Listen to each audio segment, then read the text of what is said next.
Poster लगा दो, screen मेरी तरफ कर दो इसकी, बस। Hello, good evening all of you, सभी को गुड इवनिंग। कैसे हो बच्चों? Good evening to all of you. Good evening, नमस्कार, आदाब, सत श्री अकाल, वेलकम। और जैसा कि आप लोग जानते हैं कि आज हमारा एक स्पेशल बैच लॉन्च हो रहा है जिसका नाम है पॉलिटी स्पेशल 5 और इसकी आज पहली क्लास है। टाइम हो रहा है 8:05 और आज जो डेट है वो है 10 सितंबर 2020। और हम सब जानते हैं कि काफ़ी सारे बच्चों की फरमाइश थी स्पेशल बैचेस की, तो हालांकि आज ही हमारा पॉलिटी स्पेशल 3rd बैच और पॉलिटी स्पेशल 4 बैच कंप्लीट हुआ है और ये इन दोनों का सक्सेसर बैच है पॉलिटी स्पेशल 5। जो कुछ कमियां रह गई थी पॉलिटी स्पेशल 3rd बैच में और पॉलिटी स्पेशल 4 बैच में, वो सारी कमियों को हमने इस बैच में अपग्रेड किया है। इस बैच में हमने उसको जो है रिमूव किया है और साथ ही जितनी भी जो लेटेस्ट चीज़ें हैं, जो अपडेट अब तक यानी कि 2020 का जो सितंबर चल रहा है आपका, यानी आज तक जो भी अपडेट हुआ है पॉलिटी में कि कोई मंत्री चेंज हुआ है या किसी में क्या संविधान संशोधन हुआ है, वो सभी चीज़ों को हमने इंक्लूड किया है।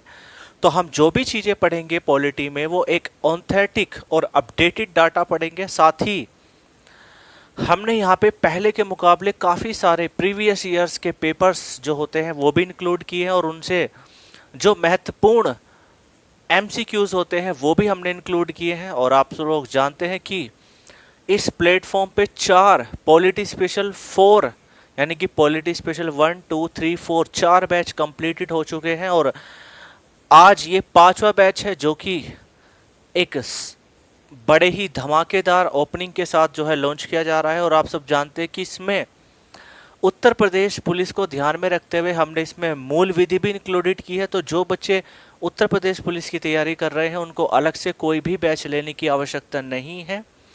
अब सबसे पहले बात करते हैं कि पॉलिटी स्पेशल क्यों है, हम यहाँ पे स्पेशल वर्ड का यूज क्यों कर रहे हैं। तो सबसे पहले आपको समझना होगा कि अगर हम पॉलिटी का बैच लॉन्च करते हैं तो पॉलिटी का बैच किसी एक स्पेसिफिक एग्जामिनेशन के लिए होता है, लेकिन अगर हम बात करें पॉलिटी स्पेशल की तो पॉलिटी स्पेशल का मतलब होता है कि वो सभी एग्जाम को कवर करेगा। और इस बैच से कौन कौन से एग्जामिनेशन कवर होंगे, तो सबसे पहले हम बात करते हैं जो बच्चे यूपी PCS की तैयारी कर रहे हैं, जो कि जिसका एग्जामिनेशन अक्टूबर में है, ठीक है।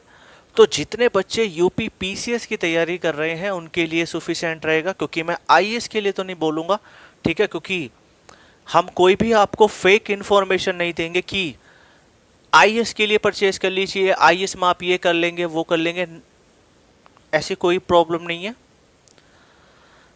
केवल और केवल ये जो बैच है ये आपका PCS का PT यानी PCS के प्री को क्लियर करेगा। साथ ही SSC का एग्जामिनेशन हो, बैंक का एग्जामिनेशन हो, रेलवे का एग्जामिनेशन हो और आपका उत्तर प्रदेश पुलिस का एग्जामिनेशन हो, आपका NTPC हो, आपका लेखपाल हो, कोई भी एग्जाम हो, कोई भी कॉम्पिटिटिव एग्जाम हो, जिस कॉम्पिटिटिव एग्जाम में पॉलिटी आती है उस कॉम्पिटिटिव एग्जामिनेशन में आप बेटर स्कोर कर पाएंगे। और साथ ही मैं इस तरीके से पॉलिटी को लेकर के चलूंगा कि अगर किसी एग्जामिनेशन में 5 क्वेश्चन भी आते हैं पॉलिटी के तो आपके पांचों के पांचों क्वेश्चन ठीक हो। बस शर्त ये होनी चाहिए कि आपको जो चीजें मैं पढ़ा रहा हूं उस चीज को आपको पता होना चाहिए, ठीक है। एक हमने इसमें ये चेंजेस किया है पॉलिटी स्पेशल 4 के मुकाबले पॉलिटी स्पेशल 5 में हम ये लेकर के आए हैं कि जो पहले हमने लगभग 28,000 MCQ कराए थे पॉलिटी स्पेशल 3rd और पॉलिटी स्पेशल 4 बैच में, इस बैच में हमने उसकी जो क्वांटिटी है वो ज़्यादा कर दी है। यानी कि हम यहाँ पे जो कुछ लेटेस्ट जैसे कि आपकी घटना चक्र होती है, आपकी ल्यूसेंट है, आपके टारगेट न्यूज़पेपर है, या फिर जितने भी प्रीवियस ईयर्स में जितने भी पॉलिटी के सेक्शन में क्वेश्चन बनते हैं, चाहे वो SSC से हो, चाहे वो रेलवे से हो, चाहे वो एयरफोर्स से हो, चाहे वो UPSC PCS पीसीएस लेवल से हो, ठीक है। आप बिहार पीसीएस दे लीजिए, आप हरियाणा पीसीएस दे लीजिए, आप यूपी पीसीएस दे लीजिए, ठीक है, आप राजस्थान पीसीएस दे लीजिए, आपका ये पीसीएस तक का लेवल कवर करके चलेगा। सिविल सर्विसेज के हिसाब से आपके लिए थोड़ा सा ये डाटा कम रहेगा, क्योंकि पीसीएस के लिए अलग से बैच लॉन्च किया जाता है और उसमें ज़्यादातर क्वेश्चन जो होते हैं वो एक जो है कंक्लूजन बेस्ड होते हैं, और कंक्लूजन बेस्ड के लिए हमें अच्छी प्रैक्टिस करनी होती है पॉलिटी में, और अच्छे हमें कंसेप्ट प्रिपेयर करने होते हैं। आप समझ रहे हैं ना। तो ऐसा कोई नहीं कि मैं आपसे कह दूं कि ये आईएएस के लिए भी सफिशिएंट होगा, नहीं, आईएएस के लिए सफिशिएंट नहीं होगा। जो बच्चे आईएएस के लिए प्रिपरेशन करना चाहते हैं वो पॉलिटी स्पेशल 6 के लिए वेट कीजिएगा, क्योंकि पॉलिटी स्पेशल 6 सिविल सर्विसेज के लिए आएगा बैच, ठीक है। लेकिन ये पीसीएस का जो प्री होगा, यानी पीसीएस का जो पीटी होता है, आप वहां तक आपका सीटीएस का एग्जाम हो, किसी भी यानी कि स्टेट सिविल सर्विस तक आप यहाँ पे अचीव कर सकते हो। उससे ऊपर अगर आप यूपीएससी में जाना चाहेंगे, यूपीएससी का अगर कोई छोटा सा एग्जामिनेशन है तो आप कर सकते हो, अदरवाइज सिविल सर्विस है जैसे कि आईएएस है, आईपीएस है, तो इसमें इसके लिए तो आपको थोड़ा सा एक्स्ट्रा ऑर्डिनरी मेहनत करनी पड़ेगी, ठीक है। तो आपका फिर से वेलकम है सभी को। Good evening to all of you. तो थैंक यू वेरी मच, आपने इस बैच को परचेज किया, और हालांकि इसके एडमिशन क्लोज हो चुके हैं।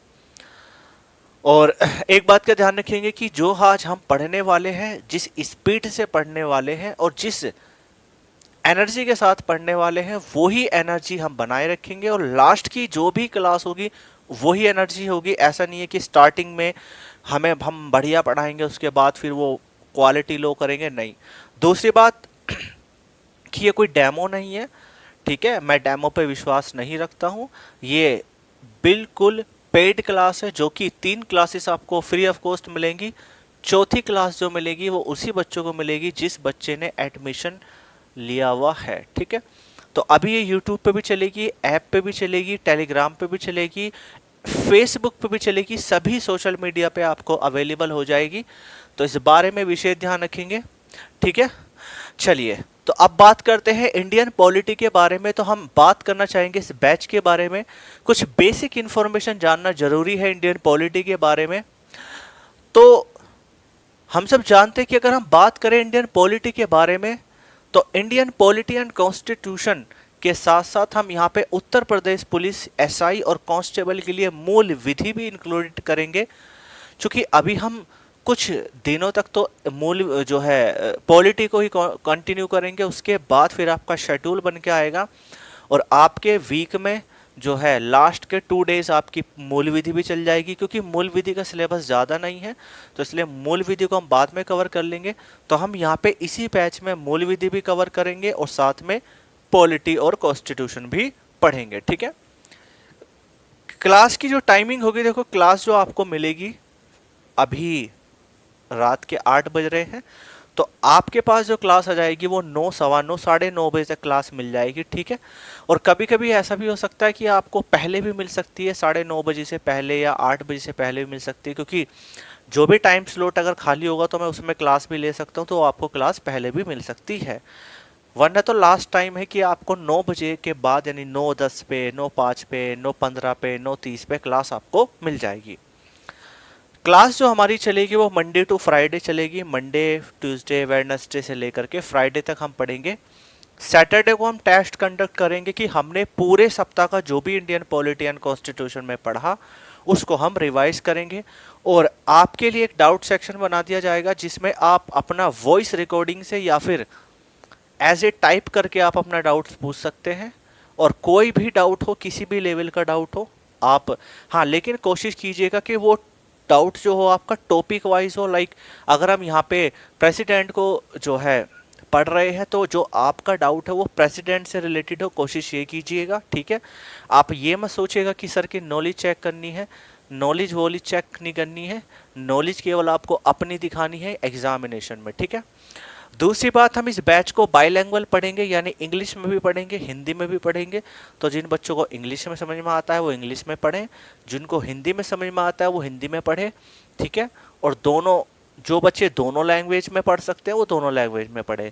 हालांकि मैं इंग्लिश मीडियम के जो बच्चे हैं उनसे रिक्वेस्ट करना चाहूँगा कि वो तो इंग्लिश में पढ़ेंगे ही, लेकिन जो हिंदी मीडियम के बच्चे हैं वो हिंदी मीडियम के साथ साथ इंग्लिश मीडियम में भी समझने की कोशिश करें, क्योंकि कुछ चीज़ें ऐसी होती है जो इंग्लिश मीडियम में आपको ईजी लगेंगी। ठीक है, साथ में मैंने आपको एक प्रॉमिस भी किया था कि हम आपको यहाँ पे इन जो है कॉन्स्टिट्यूशन और जो है इन सभी चीज़ों के नोट्स भी प्रोवाइड किए जाएंगे। तो पहले हमने एक गलती की पॉलिटी स्पेशल 4 में कि हम डेली वाइज जो है नोट्स देते थे, तो जिसमें बच्चों को कुछ को पहुंच जाते थे, कुछ को नहीं पहुंचते थे। तो अब ये प्रक्रिया ख़त्म है। जब आपका बैच कंप्लीट होगा उसी दिन आपको नोट्स प्रोवाइड करा दिए जाएंगे। ठीक है, और वो जो नोट्स होंगे वो बाइलैंग्वेज होंगे, इंग्लिश में भी होंगे, हिंदी में भी होंगे। ठीक है, पूरी तरीके से एकदम उसमें एरर फ्री होंगे, उसमें कोई भी आपको एरर नहीं मिलेगा। ठीक है, अदरवाइज कोई छोटी मोटी गलती हो जाती है तो आप उसको स्क्रीनशॉट भेज करके आप हमारी टीम को मैसेज कर दीजिएगा, वो आपका रिजॉल्व हो जाएगा। ठीक है, और अगर हम बात करें इस बैच के बारे में तो इसकी जो क्लास होगी वो 1 घंटे की क्लास होगी, 1 घंटे की स्पेशल क्लास होगी, जिसमें हम नॉन स्टॉप पॉलिटी पढ़ेंगे। ठीक है, और साथ ही साथ हम जैसे कोई भी टॉपिक कवर करते चलेंगे, लाइक जैसे हमने यूनियन गवर्नमेंट को कवर किया या फिर स्टेट गवर्नमेंट को कवर किया, तो उससे रिलेटेड जितने क्वेश्चन बन सकते हैं एग्जामिनेशन में या फिर प्रीवियस ईयर्स में जितने भी इस पैटर्न पे, इस टॉपिक पे जितने भी क्वेश्चन बने हैं उस सभी क्वेश्चन को हम पढ़ेंगे।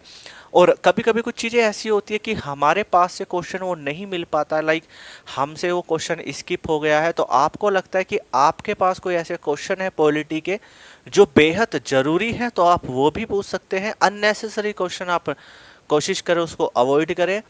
एग्ज़ाम में जो भी चीज़ें आनी है वही चीज़ें पढ़ें, फालतू चीज़ें हमें नहीं पढ़नी है और कंटेंट को फुली पढ़ना है कि अगर कोई भी समस्या है तो उस समस्या को हम सॉल्व कर सके। ठीक है,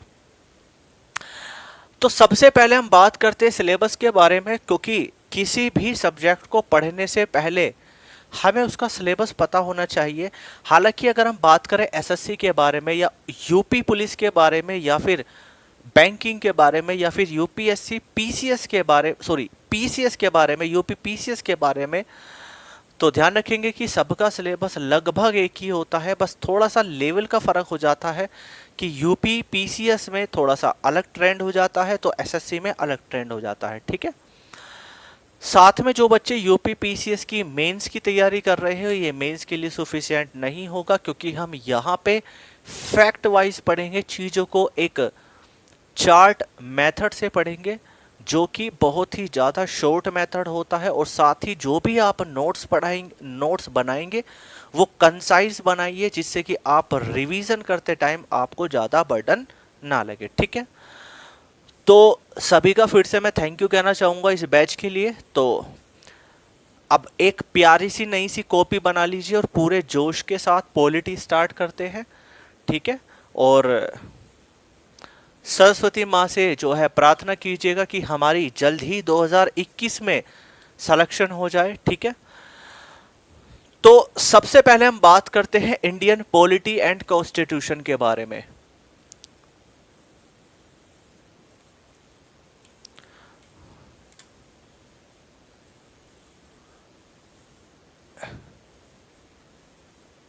इंडियन पॉलिटी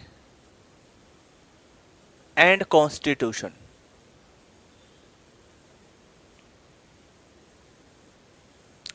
अगर हम बात करें इंडियन पॉलिटी के बारे में तो इसको हम बोलते हैं हिंदी में भारतीय राजनीति या राज व्यवस्था भी कह सकते हैं।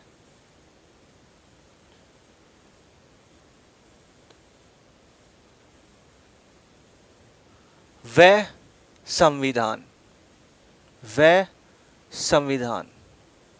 दिखाई तो दे रहा है ना, देखना विकास, कोई दिक्कत तो नहीं है? ठीक है, तो अगर हम बात करें इंडियन पॉलिटी एंड कॉन्स्टिट्यूशन के बारे में तो सबसे पहले हमें किसी भी सब्जेक्ट को पढ़ने से पहले हमें उसका सिलेबस पता होना चाहिए कि सिलेबस क्या है, हमें क्या चीज़ पढ़नी है, क्या चीज़ हमें अवॉइड करनी है एग्ज़ाम के पॉइंट ऑफ व्यू से। और साथ ही आपको सिलेबस की जो पीडीएफ है वो आपको आपके बैचेस में जो है अपलोड कर दी जाएगी, तो आप उसको वहाँ से डाउनलोड कर लीजिएगा। चूँकि हम सिलेबस पे ज़्यादा फोकस नहीं करेंगे, हम एक रफली आइडिया ले लेते हैं कि हमें क्या क्या चीज़ें इंडियन पॉलिटी एंड कॉन्स्टिट्यूशन में पढ़ना है। फिर उसके बाद जब हम मूल विधि स्टार्ट करेंगे तो मूल विधि का सिलेबस वहाँ पे देख लेंगे। तो सबसे पहले हम बात करते हैं इंडियन पॉलिटी के बारे में। अगर हम बात करें इंडियन पॉलिटी के बारे में तो हम यहाँ पे जो पढ़ेंगे वो पढ़ेंगे गवर्नमेंट के बारे में। तो सबसे पहले हम जो पढ़ने वाले हैं इंडियन पॉलिटी में वो होगा सबसे पहले यूनियन गवर्नमेंट। क्या होगा? यूनियन गवर्नमेंट, जिसे हम हिंदी में बोलते हैं संघ सरकार। क्या बोलते हैं? संघ सरकार। ठीक है। दूसरे नंबर पे हम पढ़ेंगे स्टेट गवर्नमेंट। स्टेट गवर्नमेंट जिसको हम हिंदी में बोलते हैं राज्य सरकार। राज्य सरकार। तीसरा हम पढ़ेंगे लोकल गवर्नमेंट, जिसको हम बोलते हैं हिंदी में क्या? जिसको हम हिंदी में बोलते हैं स्थानीय सरकार। स्थानीय सरकार। फिर यहां पे हम पढ़ेंगे जुडिशरी के बारे में,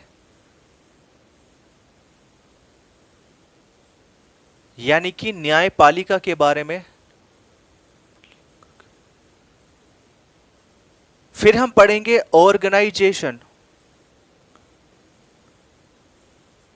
ऑर्गेनाइजेशन यानी कि संस्थाओं के बारे में।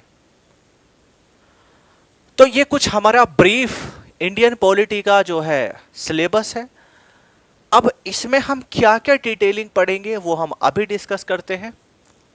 अब बात करते हैं इंडियन कॉन्स्टिट्यूशन के बारे में। तो कॉन्स्टिट्यूशन में हम पढ़ेंगे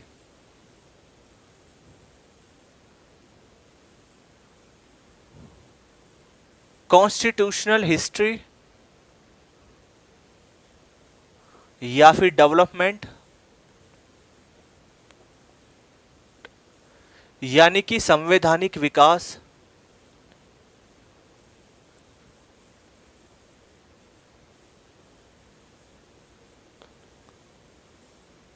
संवैधानिक इतिहास या विकास लिख लीजिए। नेक्स्ट हम पढ़ेंगे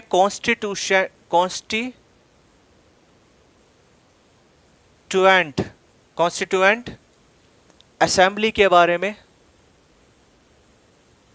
यानी कि संविधान सभा। संविधान सभा। फिर हम पढ़ेंगे नागरिकता यानी कि सिटीजनशिप के बारे में।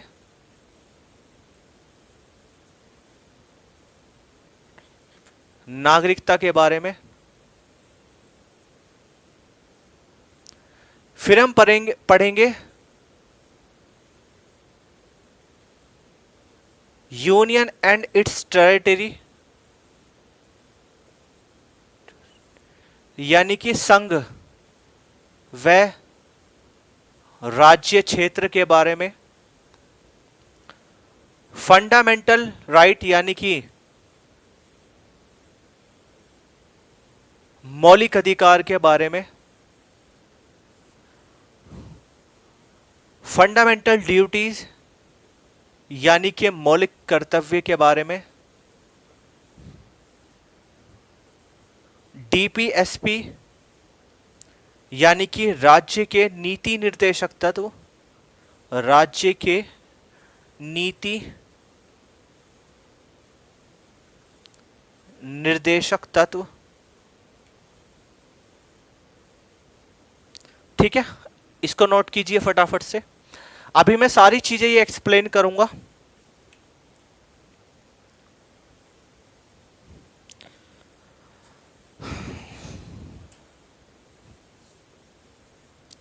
साथ ही हम पढ़ेंगे पार्ट्स, संविधान के पार्ट्स यानी भाग।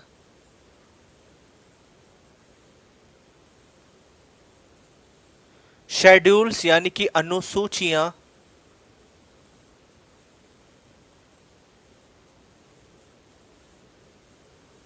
आर्टिकल्स यानी कि अनुच्छेद। और लास्ट में हम पढ़ेंगे मिसलेनियस यानी कि कुछ विविध बातें। और फिर हम पढ़ेंगे एमसीक्यूज। ठीक है, तो नोट डाउन कीजिए इसको फटाफट से, फिर हम इसको एक्सप्लेन करते हैं डिटेल में एक एक चीजें। और उसके बाद आगे बढ़ते हैं।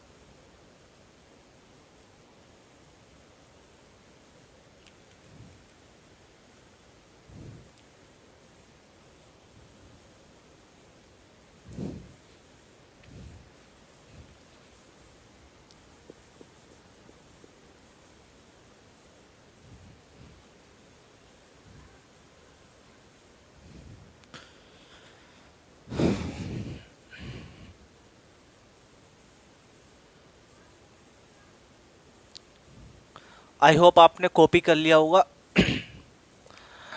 अब देखना थोड़ा ध्यान से। अगर हम बात करें इंडियन पॉलिटी के बारे में, तो हम सब जानते हैं कि इंडियन पॉलिटी में हम पढ़ने वाले हैं कुछ इस टाइप का सिलेबस, जो कि एक ब्रीफ आइडिया मैंने आपको दिया है, जिसकी डिटेल आपको पीडीएफ में मिल जाएगी। तो सबसे पहले हम बात करते हैं यूनियन गवर्नमेंट के बारे में, यानी कि संघ सरकार के बारे में। और हम सब जानते हैं कि यूनियन गवर्नमेंट हमारे संविधान के पार्ट 5 में आती है, जिसमें आर्टिकल 52 से लेकर के 151 तक के होंगे। और इसमें हम जो पढ़ेंगे वो पढ़ेंगे प्रेसिडेंट के बारे में, और लोकसभा, राज्यसभा, पार्लियामेंट, पीएम, और जितने भी हमारे सेंट्रल के यानी कि यूनियन गवर्नमेंट के जितने भी मंत्री होते हैं, उन सभी के बारे में डिटेल में पढ़ेंगे। तो यूनियन गवर्नमेंट में हमने आपको एक्सप्लेन कर दिया है कि हम इसमें प्रेसिडेंट हुए, या फिर साथ में हमारे पीएम हुए, लोकसभा हुई, राज्यसभा हुई, ओके, और संघ सरकार के मंत्री परिषद हुए। इन सभी की हम डिटेल में जानकारी लेंगे और सभी को एक कंसेप्ट के रूप में पढ़ेंगे, जिससे कि अगर एग्जामिनेशन में इनसे रिलेटेड कोई भी क्वेश्चन बनता है तो हम उसको कवर कर सकें। अगर हम बात करें स्टेट गवर्नमेंट के बारे में, तो हम सब जानते हैं कि हर स्टेट की, हर राज्य की गवर्नमेंट अलग अलग होती है, और हर राज्य की जो गवर्नमेंट होती है उसको हम स्टेट गवर्नमेंट कहते हैं, जो कि अपने राज्यों के लिए जो है विकास का काम करती है और अपने अपने राज्यों के लिए काम करती है। तो अगर हम स्टेट गवर्नमेंट के बारे में बात करें, तो स्टेट गवर्नमेंट में हम स्टेट गवर्नमेंट के बारे में पढ़ेंगे, हम गवर्नर के बारे में पढ़ेंगे, हम सीएम के बारे में पढ़ेंगे, हम लेजिस्लेटिव असेंबली यानी कि विधानसभा और लेजिस्लेटिव काउंसिल यानी कि विधान परिषद के बारे में पढ़ेंगे। राज्य के जो मंत्री परिषद होते हैं या फिर मंत्रिमंडल होते हैं उनके बारे में पढ़ेंगे, यानी कि council of minister of state government. ठीक है, हम वो सभी चीजें पढ़ेंगे यहाँ पे जो जो स्टेट गवर्नमेंट में आती है। वही हम बात करेंगे लोकल गवर्नमेंट के बारे में। तो हम सब जानते हैं कि हमारे संविधान के आर्टिकल 243 में लोकल गवर्नमेंट दी है, और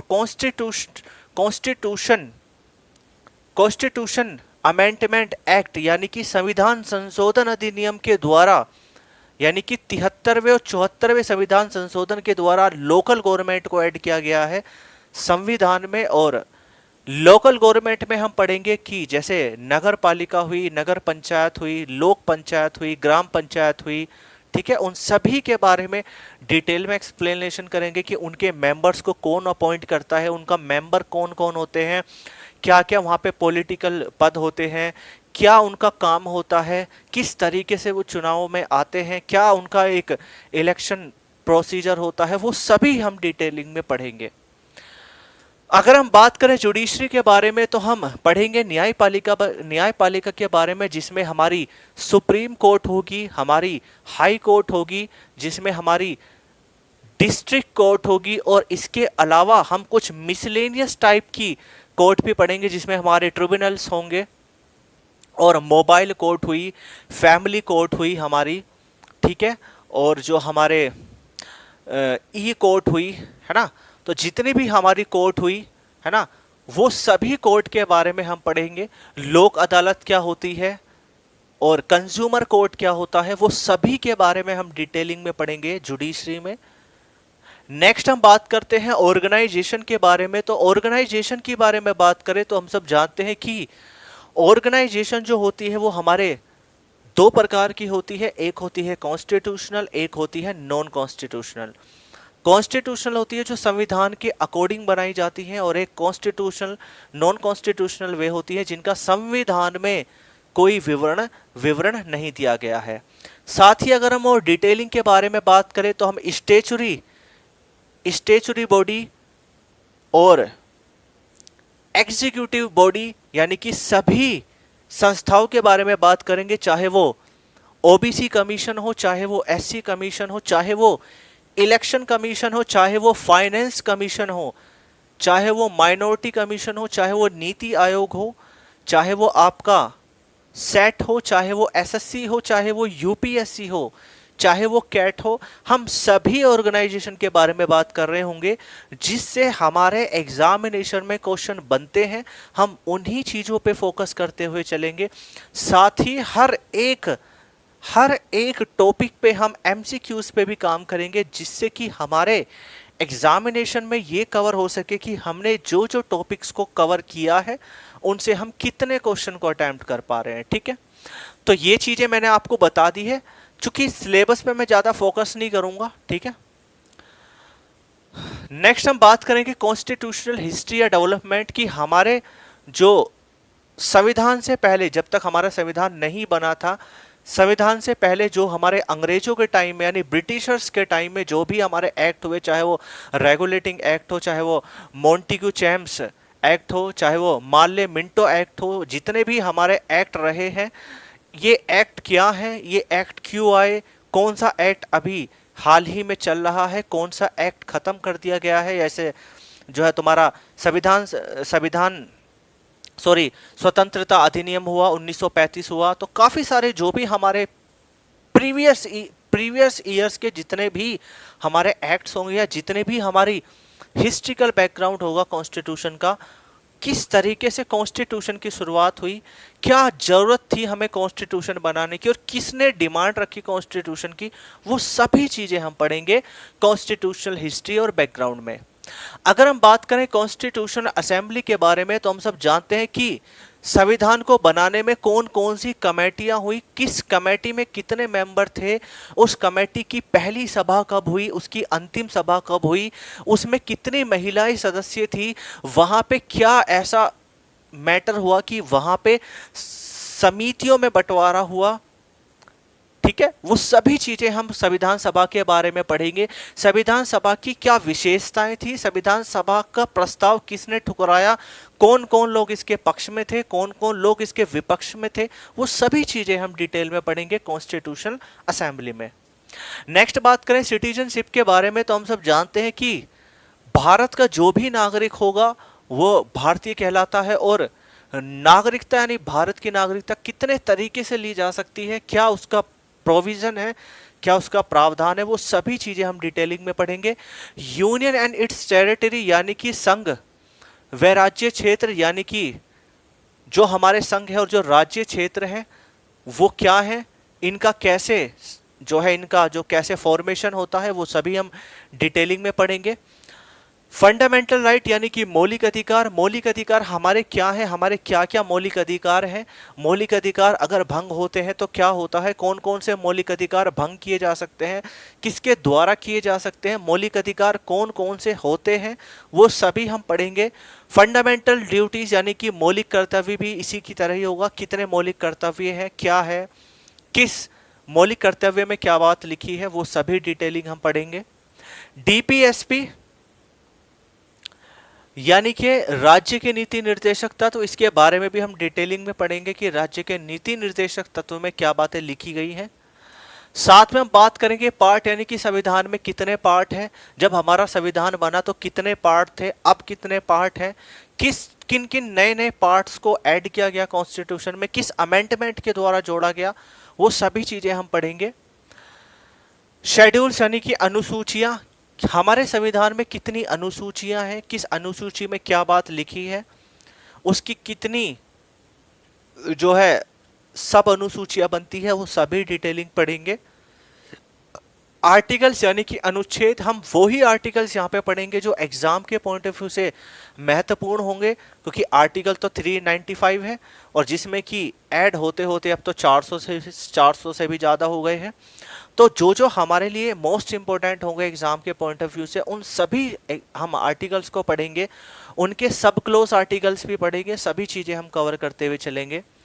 अगर हम बात करें मिसलेनियस के बारे में, तो मिसलेनियस में हम वो सभी बातें पढ़ेंगे जैसे कॉन्स्टिट्यूशनल अमेंडमेंट हुआ, ठीक है, और आपका जो है कुछ बातें ऐसी हैं जैसे कॉन्स्टिट्यूशन से हट के, जैसे कॉन्स्टिट्यूशन के बारे में पढ़ेंगे कि कॉन्स्टिट्यूशन का डिज़ाइन किसने तैयार किया, हमारा राष्ट्रीय ज्ञान कब लागू हुआ, राष्ट्रीय ज्ञान को कहाँ से लिया गया, राष्ट्रीय ध्वज को कैसे बनाया गया, यानी कि जो एक एक जो अलग विशेष बातें हैं इंडियन कॉन्स्टिट्यूशन की, वो हम सारी बातें मिसलेनियस में पढ़ेंगे, ठीक है भाई। और एमसीक्यू के बारे में बात करें तो एमसीक्यू हम इसके सभी कवर करते चलेंगे, लगभग 33 से लेकर के 34,000 हम इसके एमसीक्यूज करेंगे। एक बात का विशेष ध्यान रखिएगा कि ये किसी भी तरीके का कोई भी डेमो क्लास नहीं है, this is a not a demo class, demo class नहीं है, ये पेड क्लास है, ठीक है, ये क्लास 1 है, पेड क्लास है, और इसी एनर्जी के साथ हम आगे बढ़ते चलेंगे और इसी मेथड से हम आगे पढ़ेंगे। आई होप आपने इसको समझ लिया होगा, इसको कॉपी भी कर लिया होगा, ठीक है। अब हम स्टार्ट करते हैं इंडियन पॉलिटी एंड कॉन्स्टिट्यूशन, ठीक है। क्या आप मेरी बातों का समझ पा रहे हैं? देखो, एक बात का विशेष ध्यान रखिएगा कि अगर मान लीजिएगा आपको क्लास क्लियर नहीं होती है तो आप प्लीज फीडबैक दीजिएगा टीम को, ठीक है। अच्छी लगती है तो भी, खराब लगती है तो भी, खैर खराब तो नहीं लगेगी, क्योंकि खराब लगती तो पॉलिटी स्पेशल 4-5 बैच नहीं आता। अब पॉलिटी स्पेशल 5 बैच आया तो इसका मतलब पॉलिटी स्पेशल 1 से लेकर के 4 बैच तो कंप्लीट हो गए होंगे ना इस प्लेटफॉर्म पे, ठीक है। चलिए भाई, अब देखो ध्यान से समझो, अगर हम बात करें इंडियन पॉलिटी के बारे में या फिर कॉन्स्टिट्यूशन के बारे में, तो क्या है मतलब इनका। अगर हम बात करें सबसे पहले इंडियन पॉलिटी के बारे में, ठीक है, क्योंकि सबसे पहले हम इंडियन पॉलिटी को कवर करेंगे, फिर हम कवर करेंगे इंडियन कॉन्स्टिट्यूशन को, और फिर हम कवर करेंगे मूल विधि को। हालांकि कुछ शेड्यूल हम ऐसा बना देंगे कि अगर पेपर आने की पॉसिबिलिटी ज़्यादा होती है तो हम साथ साथ मूल विधि भी ऐड कर देंगे, जिससे कि हम दोनों चीज़ों को साथ साथ करते हुए चलें। अगर हम बात करें इंडियन पॉलिटी के बारे में, तो इसका जो रिलेशन है वो रिलेशन है हमारी किससे, वो रिलेशन है हमारी गवर्नमेंट से, यानी कि सरकार से। और अगर हम सरकार के बारे में बात करें तो हम सब जानते हैं कि हमारी जो सरकार है वो 3 टाइप की होती है। पहली होती है यूनियन गवर्नमेंट, दूसरी होती है स्टेट गवर्नमेंट यानी कि राज्य सरकार, और तीसरी होती है हमारी लोकल गवर्नमेंट यानी कि स्थानीय सरकार। अब थोड़ा सा इनके बारे में डिटेलिंग समझते हैं कि अगर हम बात करें इंडियन पॉलिटी के बारे में, तो इसका जो रिलेशन है वो है आपका गवर्नमेंट से। और गवर्नमेंट हम बात करना चाहेंगे गवर्नमेंट के बारे में, तो गवर्नमेंट हमारी 3 टाइप की होती है। सबसे पहली होती है यूनियन गवर्नमेंट, यानी कि जिसको हम बोलते हैं संघ सरकार। इंडियन कॉन्स्टिट्यूशन में हम इसको संघ सरकार बोलते हैं, हालांकि कुछ लोग इसको केंद्र सरकार भी बोलते हैं, सेंट्रल गवर्नमेंट भी बोलते हैं, जो कि गलत नहीं है, लेकिन कॉन्स्टिट्यूशन में हम इसको संघ सरकार कहते हैं, ठीक है। अगर हम बात करें स्टेट गवर्नमेंट के बारे में, तो यानी कि ये राज्य सरकार होती है, और लोकल गवर्नमेंट के बारे में बात करें तो लोकल गवर्नमेंट हमारी होती है स्थानीय सरकार। अगर हम बात करें यूनियन गवर्नमेंट के बारे में, तो ये पूरे देश की सरकार होती है, ये पूरे देश के लिए काम करती है। इसके लिए चाहे वो छोटा सा एक गांव हो या एक बहुत बड़ा शहर हो, चाहे वो देश की राजधानी हो, ये सबके लिए काम करती है, यानी कि ये हमारे देश की एक सरकार होती है, क्या, यूनियन गवर्नमेंट, ठीक है। वहीं हम बात करेंगे स्टेट गवर्नमेंट के बारे में, तो स्टेट गवर्नमेंट हर राज्य की अलग अलग होती है, चाहे वो हम उत्तर प्रदेश की बात करें, चाहे वो मध्य प्रदेश के बारे में बात करें, चाहे वो राजस्थान के बारे में बात करें, चाहे वो बिहार के बारे में बात करें, सभी राज्यों की हमारी अलग अलग स्टेट गवर्नमेंट होती है, जो कि अपने अपने राज्यों के लिए रूल एंड रेगुलेशन बनाती है संविधान को ध्यान में रखते हुए, क्योंकि जो भी काम यहाँ पे होगा वो संविधान के अकॉर्डिंग होगा। क्योंकि अगर कोई भी काम ऐसा होता है जो असंवैधानिक है, तो उस पे कहीं ना कहीं आगे चल के प्रॉब्लम आ सकती है, समस्याएं आ सकती हैं। और हालांकि जो हमारी जुडिशरी होता है वो क्या होता है, वो सभी इन चीजों को रेक्टिफाई करने के लिए होता है कि कोई भी ऐसा एक्ट या ऐसा कानून तो नहीं बना जिस जो संविधान के अकॉर्डिंग ना हो। क्योंकि अगर कोई भी एक्ट या कोई भी कानून संविधान का उल्लंघन करके बनाया जाता है तो उस संविधान को रिजेक्ट करने का अधिकार होता है हमारी जुडिशरी के पास। ठीक है। अगर हम बात करें लोकल गवर्नमेंट के बारे में, स्थानीय सरकार के बारे में, तो ये एक ग्रामीण लेवल पे काम करती है। जो छोटे छोटे शहर होते हैं, लाइक जैसे कि अगर हम बात करें, जैसे कोई राज्य है और राज्य में कोई एक छोटा जिला है तो उस लेवल पे काम करती है, यानी कि एक डिस्ट्रिक्ट लेवल पे काम करती है। इसमें आपका ग्राम सभा भी होती है, उसमें जिला पंचायत होती है, लोक पंचायत होती है, नगर पालिका होती है, नगर नगर पालिका होती है, नगर परिषद होती है। ठीक है। तो वो सारी चीजें होती हैं हमारी लोकल गवर्नमेंट में। अब नगर पालिका कहाँ पे होगी, नगर पंचायत कहाँ पे होगी, लोक पंचायत कहाँ पे होगी, नगर परिषद कहाँ पे होगी, नगर निगम कहाँ पे होगी, वो हम जब पढ़ेंगे इसको तब पता चलेगा। ठीक है। अगर हम बात करें इन सभी के बारे में, तो हम इन सभी चीजों में अपना प्रेसिडेंट हुए, चाहे वो हमारे पीएम हुए, सीएम हुए, आपका लोकसभा हुई, राज्यसभा हुई, आपकी विधानसभा हुई, विधान मंडल हुई, विधान परिषद हुआ। ठीक है। और आपके राज्य के मंत्री हुए, केंद्र के मंत्री हुए। ठीक है। हमारे जितने भी लोकल बॉडी के जितने भी एम्प्लॉयज हुए, उन सभी के बारे में हम इन तीनों चीजों में कवर करेंगे। ठीक है। इतनी बात बताओ समझ में आई कि नहीं आई। और अगर हम बात करें कॉन्स्टिट्यूशन के बारे में, तो कॉन्स्टिट्यूशन के बारे में आपको पता है कि इसमें हम मौलिक अधिकार पढ़ेंगे, मौलिक कर्तव्य पढ़ेंगे, नागरिकता पढ़ेंगे, हम संविधान संशोधन पढ़ेंगे और साथ ही संविधान का इतिहास पढ़ेंगे। ठीक है। डीपीएसपी पढ़ेंगे, वो सभी चीजें हम पढ़ेंगे कॉन्स्टिट्यूशन में। ठीक है। अब थोड़ा सा चीजों को आगे बढ़ाते हैं। अगर हम बात करें संविधान के बारे में, तो जो हमारा देश है भारत, ये एक डेमोक्रेटिक कंट्री है, यानी कि एक लोकतांत्रिक देश है। और हम सब जानते हैं कि जो देश लोकतांत्रिक होता है उसका अपना संविधान होता है। यानी कि जितने भी कंट्री अगर लोकतांत्रिक है, डेमोक्रेटिक है, तो उनके अपने अपने संविधान होते हैं। और अगर हम बात करें कॉन्स्टिट्यूशन के बारे में, तो हम सब जानते हैं कि कॉन्स्टिट्यूशन जो हमारा होता है वो दो प्रकार का हो सकता है। एक तो होता है अनरिटन और एक होता है रिटन। ठीक है। एक होता है रिटन।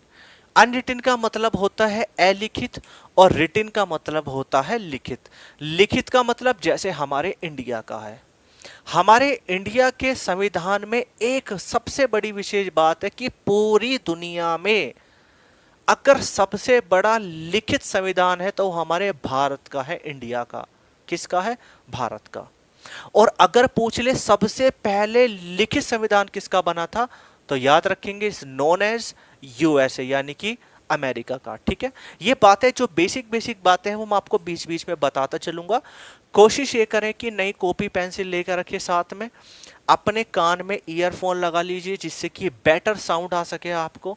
कोशिश ये करें कि नॉइस फ्री एरिया में आप वीडियोस को देखें, क्लास को देखें, और कोशिश करें कि चीज़ें साथों साथ क्लियर करते चलें। ठीक है। अगर आज की क्लास के भी आपके डाउट बनते हैं तो डाउट सेक्शन आपका आज जो है एक्टिवेट करा दिया जाएगा, वहाँ पे आप डाउट सेंड कर सकते हैं, कोई भी डाउट बनता है। ठीक है। चलिए, तो अगर हम बात करें कॉन्स्टिट्यूशन के बारे में, तो हम सब जानते हैं कि कॉन्स्टिट्यूशन दो टाइप के होते हैं, एक तो होता है रिटन, एक होता है अनरिटन। लेकिन अगर हम बात करें कॉन्स्टिट्यूशन के बारे में, तो सबसे पहले हमें पढ़ना होगा कि कॉन्स्टिट्यूशन होता क्या है। तो सबसे पहले हम डेफिनेशन पाते हैं संविधान की, यानी कॉन्स्टिट्यूशन की, फिर हम इन दोनों के बारे में पढ़ेंगे। अगर हम बात करें कॉन्स्टिट्यूशन के बारे में, तो हम सब जानते हैं कि भारतीय संविधान हो या किसी भी देश का संविधान हो, वो उसका एक लीगल डॉक्यूमेंट होता है। ठीक है। यानी कि अगर हम बात करें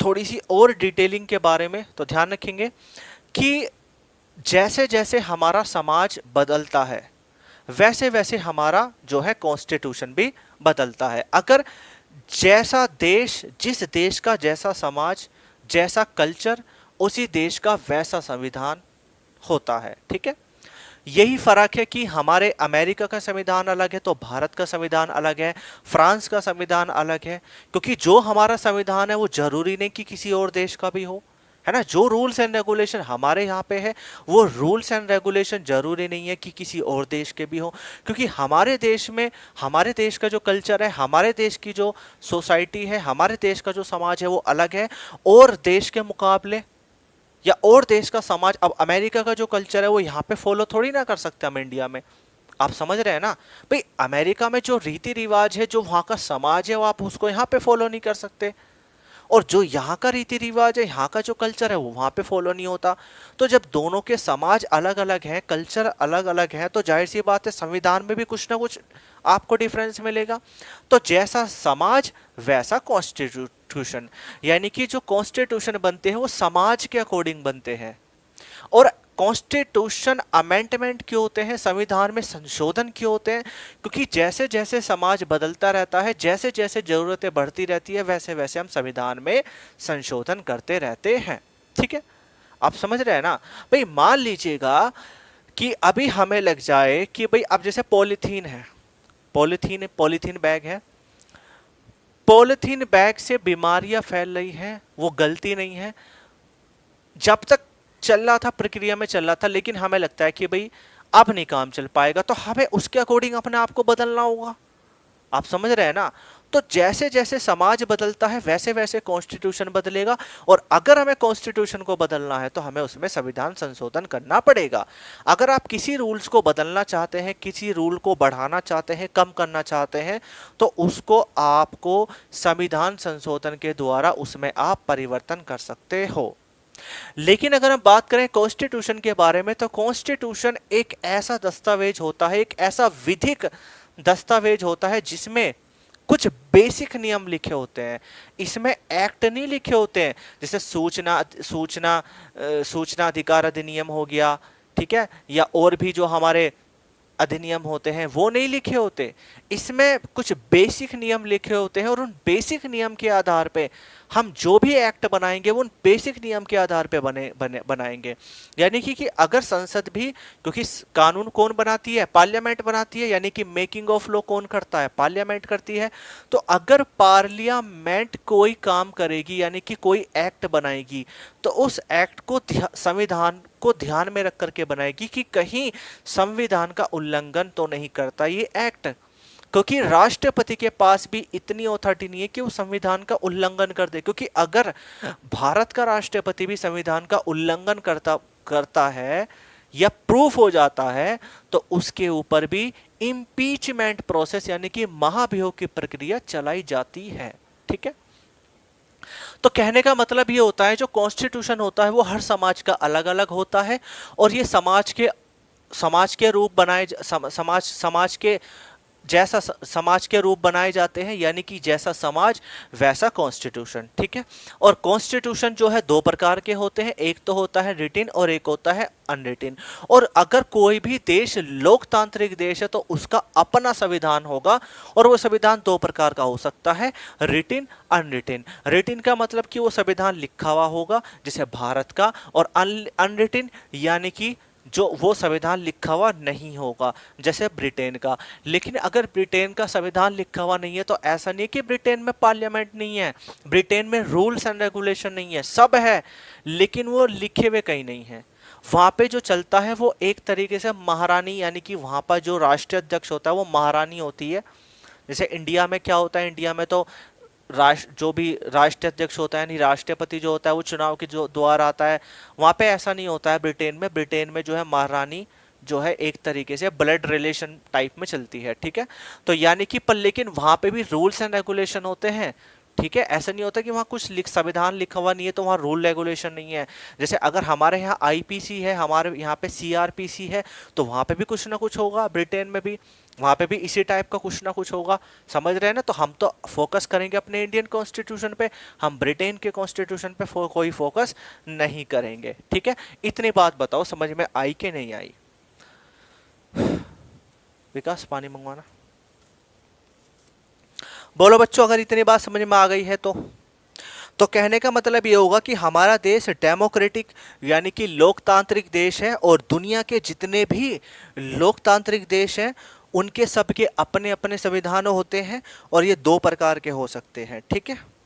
और याद रखेंगे कि भारत का सबसे बड़ा लिखित संविधान है, भारत का सबसे बड़ा लिखित संविधान है। और अगर हम बात करें सबसे पहले लिखित संविधान किसका बना था, तो याद रखेंगे इज नोन एज यूएसए यानी कि अमेरिका, ठीक है। यानी कि दुनिया का पहला जो लिखित संविधान बना था वो यूएसए का बना था, ठीक है। इतने बात आप समझे। अब सबसे पहले हम बात करते हैं गवर्नमेंट के बारे में, कि गवर्नमेंट एक्चुअली में क्या है, कि गवर्नमेंट की हमें जरूरत क्यों पड़ती है, ठीक है। जो हमारी गवर्नमेंट है उसकी जरूरत हमें क्यों पड़ती है, ठीक है। तो एक बात याद रखिएगा कि मैं आपको एक एग्जाम्पल से समझाने की कोशिश करता हूं।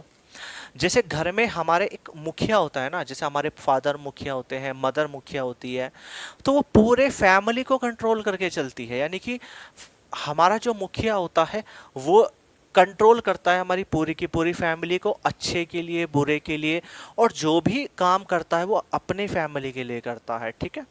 तो उसी तरीके से इस देश को चलाने के लिए, इस देश में डेवलपमेंट करने के लिए, इस देश की जनता को बेहतरीन सुविधाएं देने के लिए, उनके हक में बोलने के लिए, उनके लिए काम करने के लिए, उनके लिए रोजगार देने के लिए जो होती है वो गवर्नमेंट होती है।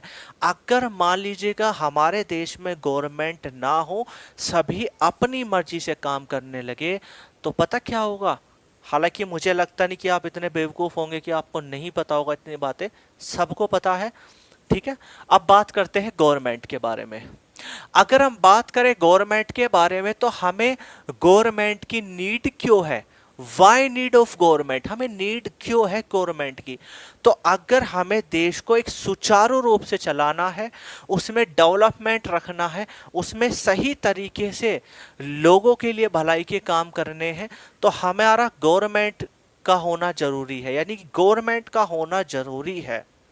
लेकिन गवर्नमेंट के साथ साथ विपक्ष का भी होना जरूरी है, क्योंकि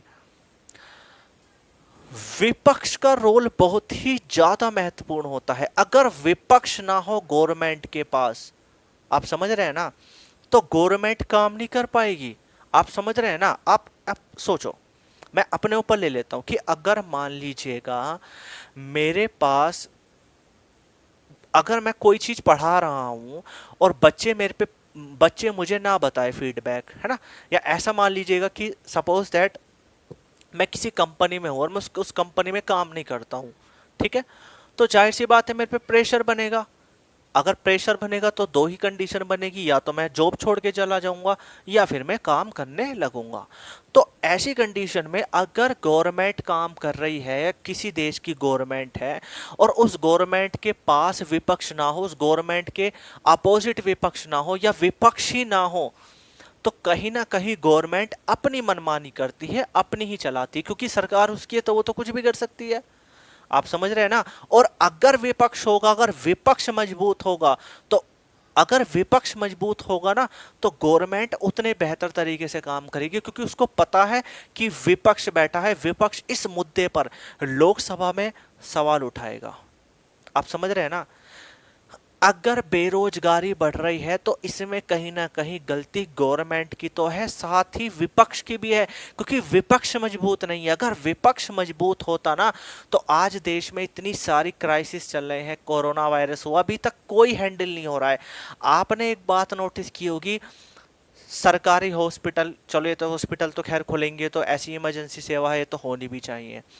मॉल्स खुल गए, जिम खुल गए, बसें चल रही हैं, रोडवेज टेम्पो चल रहे हैं, सारे काम हो रहे हैं, लेकिन कोई स्कूल नहीं खोला, कोई कोचिंग नहीं खोला। क्यों? क्या वहां से, अरे भाई सबके लिए गाइडलाइंस जारी कीजिए। दो रोटी की तो उन गवर्नमेंट जो टीचर है उनको भी तो जरूरत होगी कि नहीं होगी। मैं खुद भी देखता हूं कि एक टेम्पो में 10-10 आ रहे हैं बैठ के, क्या वहां कोरोना वायरस नहीं होगा? आप बताइए, जिम खुले हुए हैं, जिम में एक ही मशीन को एक व्यक्ति थोड़ी ना यूज करता है, पता नहीं कितने व्यक्ति, और वहां तो मास्क भी नहीं लगा सकते, क्या वहां पे नहीं होगा कोरोना वायरस? लेकिन कोचिंग में और स्कूल में जरूर फैलेगा। अरे स्कूल के लिए आप गाइडलाइन जारी कीजिए ना। आप स्कूल में चेक, आप अपना एक व्यक्ति अपॉइंट कीजिए इस बारे में, स्कूल को गाइडलाइन कीजिए, 2 शिफ्टों में बुलवाइए, स्कूल खुलवाइए। काम तो काम करने से होगा ना। आप, वही वाली बात हुई कि 100 लोगों को आपने रोजगार दे दिया और एक लोगों को कह दिया कि तुझे बाद में रोजगार मिलेगा, तो ये कहाँ का इंसाफ हुआ? आप समझ रहे हैं ना। तो इसलिए मैं आपसे कहता हूं कि गवर्नमेंट के पास अगर विपक्ष ना है, अगर गवर्नमेंट के पास अगर विपक्ष नहीं है, या कहने का मतलब यह है कि अगर विपक्ष मजबूत नहीं है, तो फिर कहीं ना कहीं गवर्नमेंट काम नहीं करती है। ठीक है, तो अगर हम बात करें गवर्नमेंट के बारे में, तो हमें पता चला कि गवर्नमेंट की क्यों जरूरत होती है, देश के डेवलपमेंट के लिए, देश को सुचारू रूप से चलाने के लिए। लेकिन क्या आप जानते हैं कि गवर्नमेंट है, या गवर्नमेंट के बारे में बात करें तो गवर्नमेंट हमारी 3 टाइप की होगी।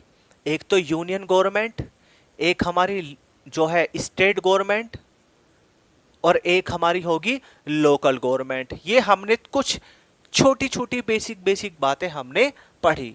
लेकिन अब गवर्नमेंट कहाँ काम करेगी? गवर्नमेंट काम करेगी नेशन में, यानी कि राष्ट्र में काम करेगी। नेशन में काम करेगी, यानी कि एक राष्ट्र के लिए काम करेगी। किसके लिए काम करेगी? राष्ट्र के लिए। और हर राष्ट्र के लिए जाहिर सी बात है अलग अलग गवर्नमेंट होगी। भाई, भारत राष्ट्र के अलग होगी, पाकिस्तान के लिए अलग होगी, अमेरिका के लिए अलग होगी। होगी क्या नहीं होगी? तो अब सवाल ये उठता है कि जो राष्ट्र है ये बनता कैसे है? ये जो राष्ट्र है ये बनता कैसे है? ठीक है, गवर्नमेंट कैसे बनती है, इन तीनों को मिलाकर के गवर्नमेंट कहते हैं। गवर्नमेंट काम कैसे करती है वो हम आगे पढ़ेंगे। लेकिन गवर्नमेंट जब राष्ट्र के लिए काम करती है, और प्रत्येक राष्ट्र की एक गवर्नमेंट होनी चाहिए, तो ये राष्ट्र बनता कैसे, हमें सबसे पहले वो पता लगाना पड़ेगा। तो अगर हम राष्ट्र के बारे में बात करें, नेशन के बारे में बात करें, तो सबसे पहले यहां पे पॉपुलेशन का होना जरूरी है, यानी कि जनसंख्या होना जरूरी है। तो यानी कि अगर हम बात करें राष्ट्र के लिए, तो राष्ट्र बनने के लिए हमारे पास 4 एलिमेंट होने चाहिए, यानी कि 4 तत्व होने चाहिए। और उस 4 तत्वों में पहला तत्व है पॉपुलेशन। ठीक है, दूसरा है आपका टेरिटरी, यानी कि एक उसका क्षेत्र होना चाहिए। एक वहां पे गवर्नमेंट होनी चाहिए, यानी कि एक सरकार होनी चाहिए। क्या होनी चाहिए? सरकार होनी चाहिए। और वह देश सोवरियन होना चाहिए। ठीक है, सोवरियन होना चाहिए। ठीक है, क्या होना चाहिए? सोवरियन होना चाहिए। तो ये चारों के चारों पहले इतना टॉपिक आप कॉपी कीजिए। विकास, ये वाली स्क्रीन हटा करके ना दूसरी वाली स्क्रीन लगाओ, यहां से ब्लर हो रहा है इसमें।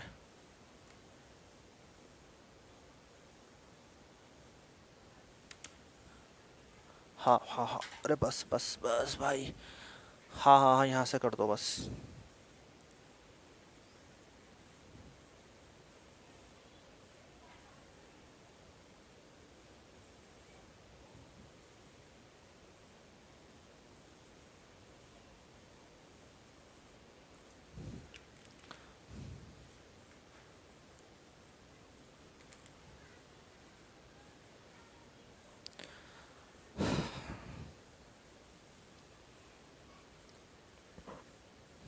हाँ जी, तो अगर हम बात करें नेशन के बारे में, तो सबसे पहले हम बात करेंगे नेशन को बनने के लिए हमारे पास 4 एलिमेंट, यानी कि 4 तत्वों का होना बहुत जरूरी होगा।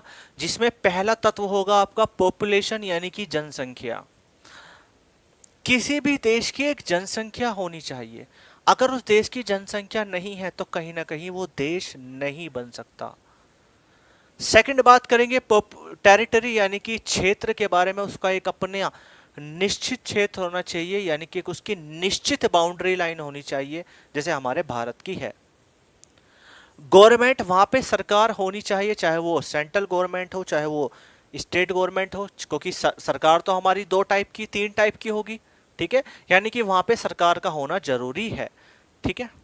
और लास्ट है सोवरियन, यानी कि संपूर्णता, हिंदी में बोलते हैं सोवरियन को संपूर्णता। संपूर्णता का मतलब ये होता है कि वो देश अपने ऊपर निर्भर होना चाहिए। आप समझ रहे हैं ना, कि जैसे कि आप देखो जम्मू कश्मीर से जो है, जम्मू कश्मीर के लिए क्या बनाए गए, कुछ नियम बनाए गए कि वहां से धारा 370 और 35A हटा दिया गया। तो अगर ये धारा जब हटा दी गई, तो हम सब जानते हैं कि ये जो धारा है ये जम्मू कश्मीर से हटा दी गई, उसके लिए नए प्रोविजन बनाए गए। तो इस प्रोविजन को करने के लिए क्या हमारे देश ने किसी अन्य देश से परमिशन ली? नहीं। अगर हमारा देश कोई भी कानून बनाता है, कोई भी काम करता है, उस काम को करने के लिए क्या भारत देश किसी अन्य देश से परमिशन लेता है, चाहे वो अमेरिका हो, ब्रिटेन हो? नहीं ना। तो यही आपकी संपूर्णता होती है, यानी कि ऐसा देश जो अपने निर्णय खुद लेता हो, अपने फैसले खुद लेता हो, अपने आप में आत्मनिर्भर हो, वो क्या कहलाता है? सोवरियन कहलाता है। तो ये चार एलिमेंट का होना जरूरी है, तभी वो राष्ट्र बन सकता है, अन्यथा नहीं। जैसे हम बात करें तिब्बत के बारे में, तो तिब्बत, क्या तिब्बत में एक पॉपुलेशन नहीं है, एक जनसंख्या नहीं है? बिल्कुल है। क्या वहां पे टेरिटरी नहीं है, उसकी एक एक बाउंड्री लाइन नहीं है? तो बिल्कुल है। क्या वहां पे सरकार नहीं है? बिल्कुल है। लेकिन वो सोवरियन नहीं है। क्यों सोवरियन कंट्री नहीं है? क्यों? क्योंकि वो चाइना के अंडर में आती है। जो भी उसके लिए कानून बनाएगी, जो भी एक्ट बनाएगी, जो भी काम करेगी, वो चाइना करेगी। तो कहीं ना कहीं जो आपकी तिब्बत है वो तो अपने लिए कुछ कर नहीं सकती ना, वो तो डिपेंड किस पे है? चाइना पे। तो जब वो चाइना पे डिपेंड है, तो इसलिए वो एक राष्ट्र नहीं है, ठीक है।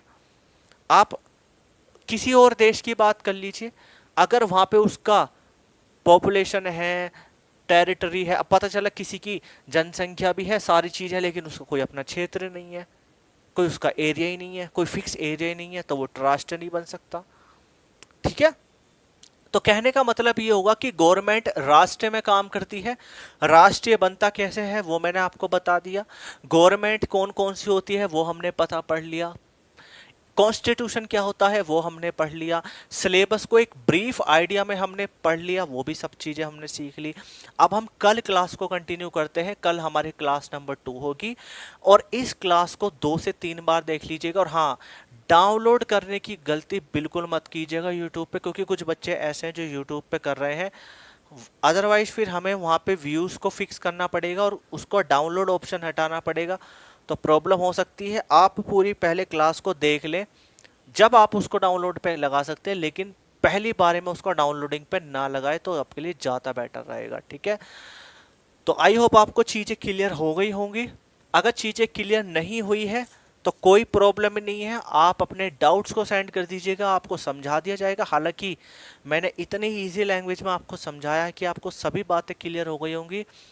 तो मिलते हैं नेक्स्ट क्लास में, क्लास नंबर 2 में, जो आपकी कल होगी। तो आपका जो है कल फ्राइडे है, कल क्लास होगी, परसों सैटरडे है। हम इसी चीज़ का 2 क्लास का टेस्ट ले लेंगे। संडे आपको पता ही ऑफ होता है। मंडे से आपकी क्लास रेगुलर होती चली जाएंगी, यानी कि मंडे तक आपको फ्री क्लास मिलेंगी सभी बच्चों को। ट्यूसडे वाली जो क्लास होगी वो उन्हीं बच्चों को मिलेगी जिन बच्चों के एडमिशन यहाँ पे डन हो चुके हैं, ठीक है, क्योंकि कुछ बच्चे अभी भी ट्रायल बेसिस पे हैं यहाँ पे, ठीक है। तो जो बच्चे ट्रायल बेसिस पे हैं वो 1 या 2 ही क्लास से अंडरस्टैंडिंग कर ले अपनी, क्योंकि उसके बाद फिर 10 दिन बाद वो वापस आते हैं कि सर एडमिशन ले लीजिए, तो एडमिशन नहीं मिलेगा, ठीक है। तो thank you very much to all of you. तो आई होप आपको क्लियर हुई होगी कि सारी क्लास में कोई समस्या आती है तो आप फीडबैक दे सकते हैं, नेगेटिव हो चाहे पॉजिटिव हो। तो thank you yourself, bye bye, take care, good night, शब्बा खैर, बाय बाय, टेक केयर।